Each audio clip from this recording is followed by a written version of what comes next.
Hello, hello. This is Irene with SaugaTalks. Hello, everyone. Thank you for tuning in. Thank you. I'm incredibly happy to host absolutely fascinating people in tech here on SaugaTalks. And if you're not following us, you should fix that problem right now because we're on LinkedIn, we're on X, we're on YouTube. At the age of the AI, automation, digital transformation, cutting edge of the technology, and adoption practices. So today with us, Dr.Efi Pylarinou. Dr. Efi, how are you? I'm so incredibly privileged to host you today. Thank you very much, Irene, for having me. And in this age of AI, we must say we are not avatars, right? We are the real thing. So expect us to be human. We're very human and will encourage everyone who probably sees us or listen to our podcast or finds us on LinkedIn or X or YouTube, as I mentioned, comment. Let us know, do you feel our presence? Do you feel our energy? Do you feel our excitement about tech trends, about what's coming and what's already here? So, Dr. Efi, we decided we're going to talk about how businesses thinking about AI native practices. Okay, what does it mean to them? What does it mean to the customers? What does it mean to us as a society? All right. So just to start today's conversation, what's your point of view? What's the state of AI right now that we believe will influence as businesses thinking like an AI native? I think there is a consensus that AI is a general purpose technology that is going to transform the world. And unfortunately, GPT, which was really an economic term, economists used the GPT to stand for general purpose technology, and they were referring to technologies that were used across industries, across sectors, that technologies that were evolving technologically fast, AI is, and third and most important, that they were technologies that there was combinatorial innovation, meaning they can be combined with other technologies to create new types of business models, services, everything. And AI, the advancements in AI, generative AI, is really a GPT, and we agree that it's going to transform everything. However, when I say an AI native business, we don't have one yet. They are not born yet. We have businesses that are using advanced AI tools, but they're run in a very traditional way.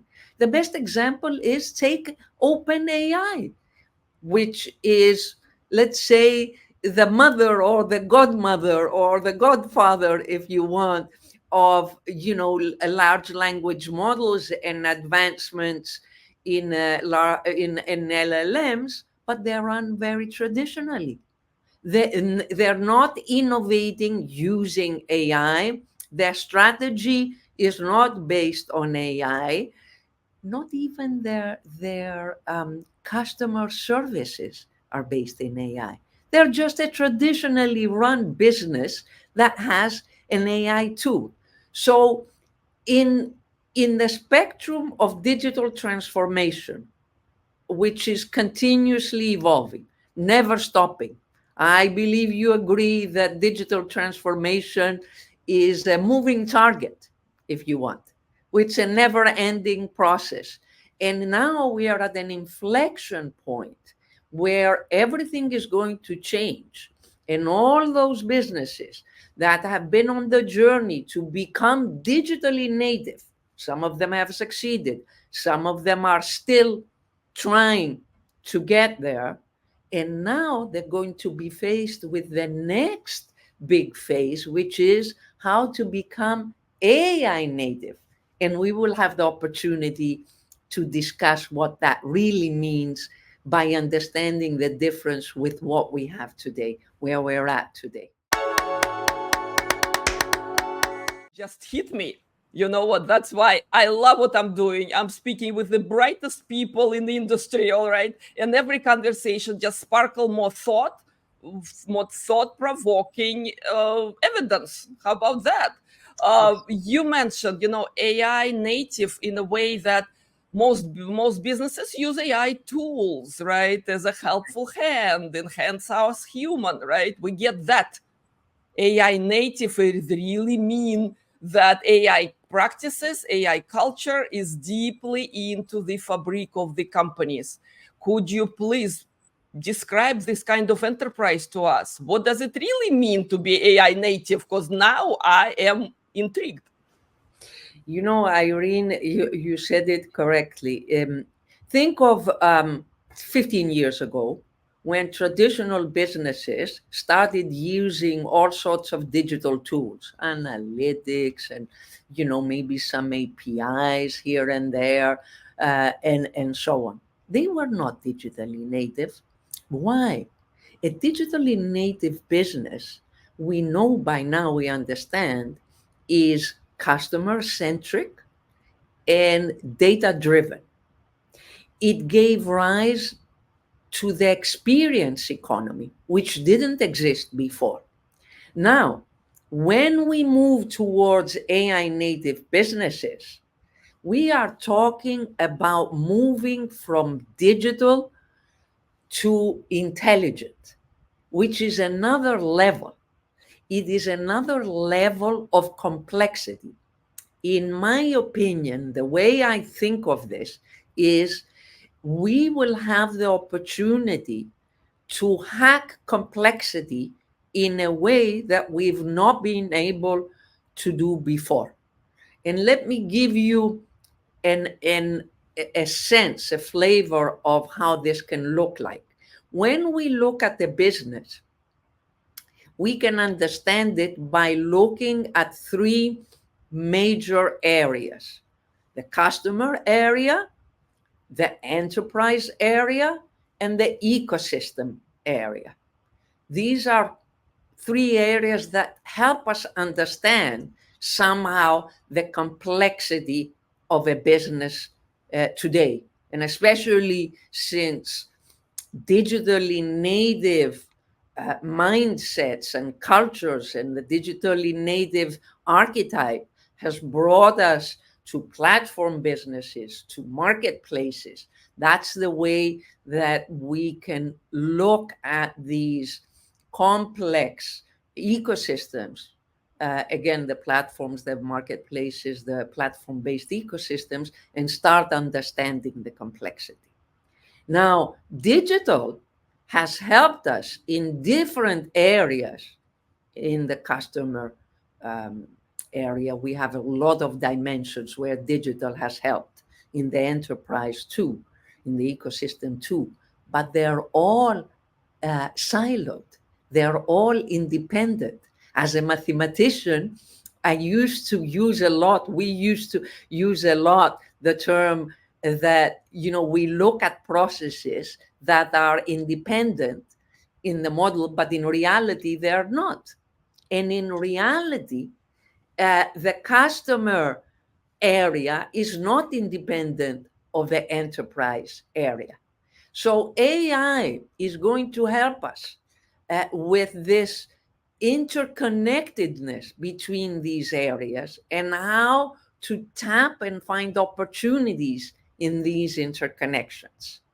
So that gives you a flavor of what is the next step of intelligence that we might be able to acquire with advancements in AI. And as we speak, technologically, AI is advancing.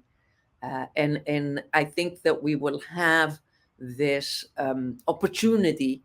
The leaders that are interested in understanding where there are opportunities that are not obvious right now, they will have the opportunity to shape these types of businesses.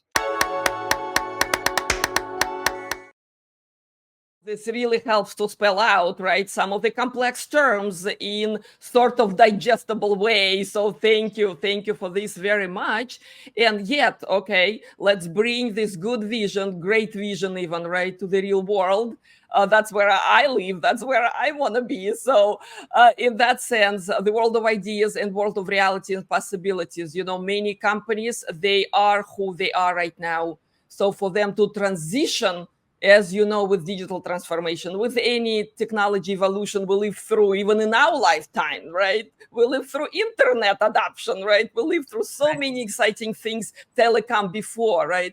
So the point is, how do you become the business who really wants to keep this wave going for yourself, right? And if you're not born AI native, you cannot fake that you're an AI native for sure, but to take part in this future economy, right, and few opportunity. So what's the key steps to start that? Well, I mean, we need frameworks to start understanding how to think about where we are and how we can move forward, whether it's within an existing organization that is experimenting to begin transformation. And I highly recommend that is the way to go forward. You cannot wait until these technologies are mature. We are at a very early stage from a technology perspective, but one has to start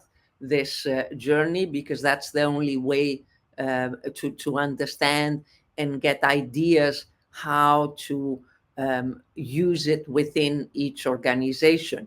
Now, if we think of, if there was going to be a company that's born in, I don't know, 2 years, 5 years, that is truly AI native, how would that look like? That is the interesting framework to look at. How would they set up the enterprise at the different dimensions, whether it's at the dimension of decision making, or the dimension of strategy, the dimension of discovery, the dimension of how to innovate, all these areas together. They are interconnected, and we must start understanding how to use AI to link all these and learn from each other and get feedback loops that are exponentially more than what we have today. Because digital tools gave us feedback loops with the customer mainly, right? And in some cases within the organization, especially on platforms and marketplaces. But here we're going to have feedback loops that are even more intelligent. They're not just plain data. They will be training models and helping us decide. Let me give you an example. Let's talk about a concrete example. Let's think about a conglomerate, and I have in mind a company. It's actually an example that we've used in our book when we talk about this topic.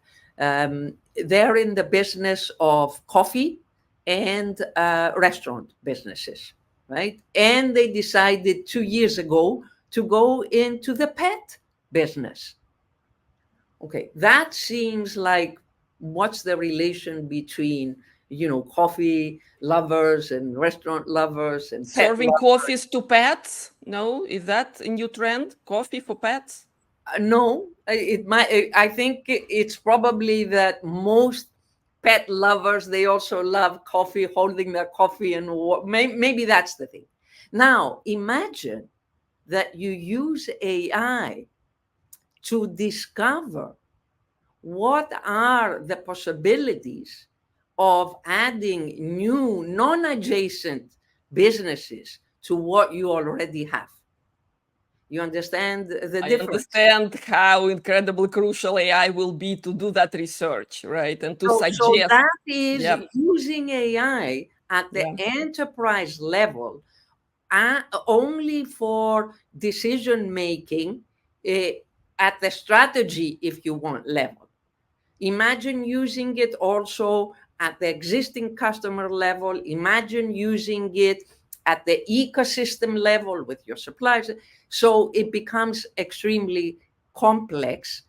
But the idea is that you become to shift your mindset and you deeply understand as a leader and as the culture of the organization that everything is interconnected, which we know in theory, but we don't act on it, and leverage that, tap into those opportunities with and empowered, if you want, with these technologies. I love this example. You know what? This will resonate with our audience. I already kind of thinking further. You know what? AI can suggest the ways, right? Knowing your business, knowing your customers can suggest the future line of businesses, right? The future area of growth that you couldn't think of. So I love that kind of, application of AI where it's not just cost effective and productivity tools, right? These are really creative services that we can enhance our own ingenuity with. Incredible. Yes, and if you look, for example, in the customer area, you can look at how to tap into opportunities that make customer experiences from the digital realm to the physical realm seamless. We are continuously looking for those ways, and there's innovating ways, and there's learnings from current data that we can extract. And this is not possible with the current digital mindset. And again, this is just going beyond the usual efficiencies that we are starting to understand about, using these general purpose technologies just to do things faster or more cost effectively. It's about really creating a new type of organization, a new business archetype. This is the vision. And this is where there is huge opportunity for leaders to really scale and create a new business archetype that is called the AI native archetype. And that it is a separate one from, of course, the traditional businesses, but separate from digitally native business. It's a level above, and from blockchain native businesses that are a separate category. Exactly, exactly. So bringing back to the real specific industries of today, all right? So which one, in your experience, have been the most successful in adapting AI native practices as we speak? Meaning that, right, we're not the only ones who are thinking about the future, right? But for now, industry leaders talk about it. They definitely educate themselves, right? They start, getting their feet wet. Which industry do you think shows the most potential today? It depends on the region. I mean, geographically, I would say that both in the West and in the East, there are examples of big companies that are launching and experimenting with what I like to call, and NVIDIA, I think, calls them AI factories, where really they are looking at hundreds, and when I say hundreds, close to 1,000 use cases of AI. I think that we are still at the stage where most of them are around gaining efficiencies, which is not what is going to move us to an AI native business model. But through these experimentations, we will uncover AI native uh, uh, businesses and new revenues. For example, in the area where I dwell, which is financial services, which is broadening too, because financial services is not what it used to be. You had to go to the bank to do your banking. Now it's kind of going banking everywhere because it's digital, because it's embedded, because it's, in the East, it's in super apps, and it's really changing, and the boundaries of the industry are blurring. They're not confined to the physical presence of banks. And in that area, I can foresee that you and I might have an AI companion that is really looking after our own interest in terms of our financial wellness, and is independent of other providers that are selling products to us. So our companion could be giving us advice in terms of personal financial management, in terms of investments, in terms of insurance, and giving us guidance and interacting with us in a way that is personalized for sure, and then prompting us and giving us some choices to consider, and then going to the market and executing. So I think that's one area where I see the potential of our life really changing, and clearly, beyond the area where I'm more focused on, I think health, the health sector is definitely a big beneficiary. And there it's a great example where we see how AI is used in drug research and development already very successfully, right? And imagine that in other industries, but there already we have huge impact. And over the next couple of years, we will see that the ripple effects and the network effects of that. We cannot skip the part about challenges, okay? Right, what are the entry barriers? I know they're lower now than they were 10 years ago. I know incredible evolution happening in front of us. Can you please name maybe a few critical challenges that you see that really hold Yes. companies, from adapting? Yeah. Well, there's many challenges. I'll start with the ethical challenges that clearly exist. We have the challenge of the fact that these technologies right now are expensive. They're in short supply, and therefore they are accessible to few directly, right? There is unfortunately concentration of power increasing because of the funding needed for all these startups. So we have fewer and fewer players that are dominating these markets. And we have all the regulatory issues and the fragmentation and the polarization of the politics, the geopolitics that are related, because everybody understands today that these technologies are linked to the fourth industrial revolution, and therefore to the development of the economies, and therefore we're talking geopolitics. So these are the major challenges: geopolitics, regulation, ethics, and concentration of power. Having said that, this is not the first time that we are faced with such challenges, right? We can argue that this is larger scale, this is more important, and so on. Yes, but the reason I feel that we all should get involved in with our own way, with our own drop in the ocean, we should get involved, understand what is at stake, understand these technologies. Luckily, they are accessible through these chatbots and so on.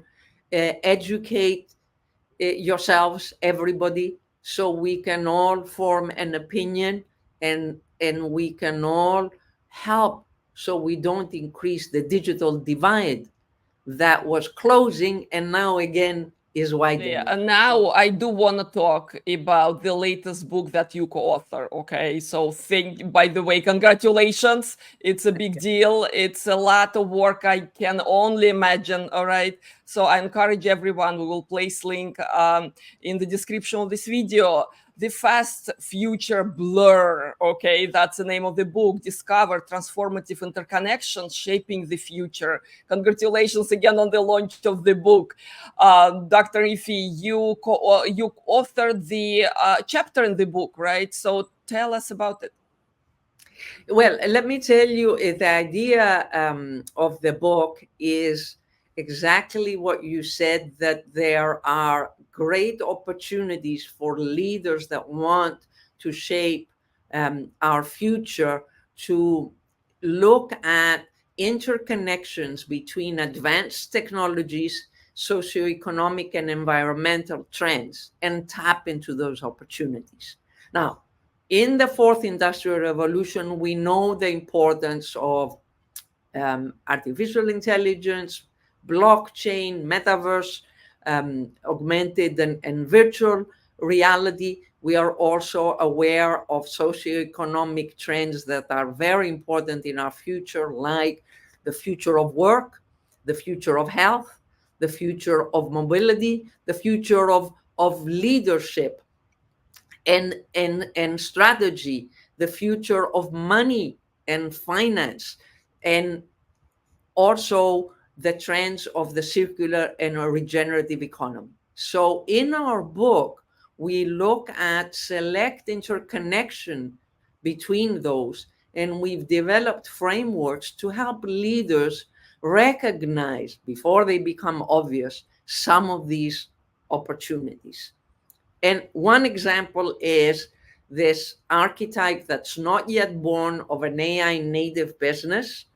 And there is a framework in our book that helps leaders understand how to navigate that. There's other interconnections, like we look at how the principles of regenerative economy are going to shape the digital platform model that's already a successful model, and what opportunities are there, or opportunities at the intersection of AI and healthcare, opportunities at the intersection of the future of mobility and the metaverse, of the future of leadership and augmented reality. So all these interconnections present great opportunities to lead into the future.